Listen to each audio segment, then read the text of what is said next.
नमस्कार दोस्तों, आज मैं आपको पौष एकादशी व्रत में सुनी जाने वाली गणेश भगवान की कहानी सुनाने जा रही हूँ। प्रेम से बोलिए गणेश भगवान की जय हो। एक समय की बात है, एक गांव में एक बुढ़िया माई अपने परिवार के साथ रहती थी। बुढ़िया माई विष्णु भगवान की परम भक्त थी। वह हमेशा दोनों पक्षों की एकादशियों का व्रत करती और कथा सुनती थी। उसने कभी भी व्रत में गणेश भगवान की कथा न कही न सुनी। इस कारण उसका व्रत अधूरा रह गया। पर बुढ़िया माई को इस बात का पता नहीं था।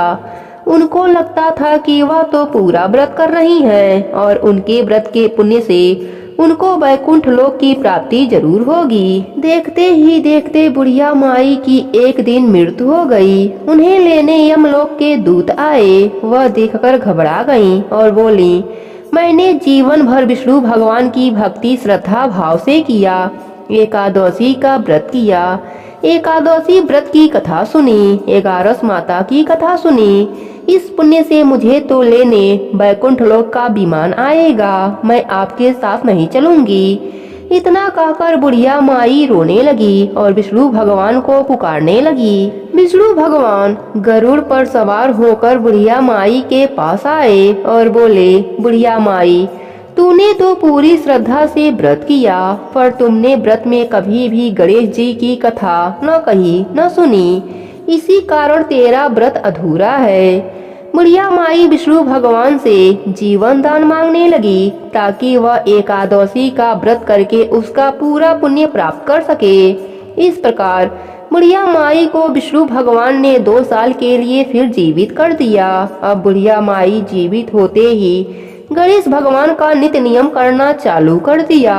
एकादशी व्रत में पहले एकादशी व्रत की कथा सुनती, 11 माता की कथा सुनती और अंत में गणेश भगवान की कथा सुनने लगी। इस प्रकार 2 साल में बुढ़िया माई ने 4-11 पूरा कर लिया।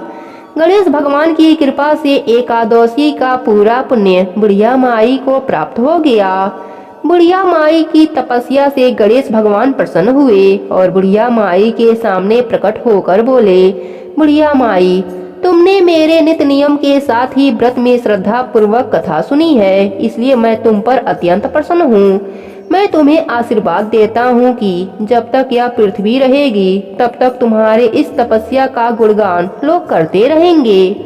साथ ही एकादशी व्रत में तुम्हारी भक्ति की इस कथा को जो मनुष्य प्रेम पूर्वक सुनेगा उसको व्रत का संपूर्ण फल प्राप्त होगा। गणेश भगवान बुढ़िया माई पर प्रसन्न होकर बुढ़िया माई का घर अन्य धन से भर दिया।